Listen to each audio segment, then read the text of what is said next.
स्वतःची एक कल्पना वापरून ती पण तुम्हाला या फायर्समुळे संधी मिळते. तीच सगळं आपण वेस्ट होत नाही. ठीक आहे. तर हे काही फायदे होते. आता ही अंमलबजावणी कशी करायची आहे हे तुम्हाला सांगितलं. हे थोडक्यात मी तुम्हाला सांगतो की आपण जे 5 पायऱ्या आहेत त्या अंमलबजावणी कशी करायची सगळ्या गोष्टींना एकदा आपल्याला ठरवलं की एकदा आपल्याला व्यवस्थापन कशी आणि त्या ठिकाणी ठेवायचं. तिसरी पायरी झाली सोपी काय, आता आपलं सगळं व्यवस्थित लागलं त्याची नियमित स्वच्छता करायची. बरोबर.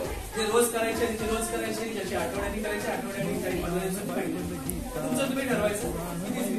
चौथी प्रमाणीकरण, आपण सगळ्यांनी त्याच पद्धतीने व्यवस्थित ठेवायचं. आणि 5वी पद्धत आपण सर्वांनी शिस्त लावून घ्यायची की या प्रकारे करायचं.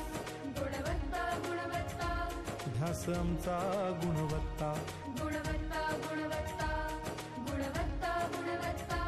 ध्यास आमचा गुणवत्ता.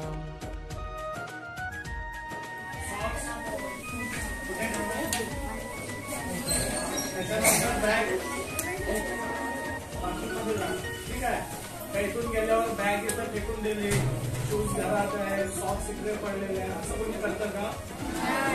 हे फायर्स म्हणजे हेच आहे, जे आपण करतो ते व्यवस्थित करायचं. गेल्यावर पहिले शूज काढायचे, सॉक्स काढायचे, बॅग एकीकडे, नोटबुक एकीकडे, टेक्स्टबुक. बरोबर आहे.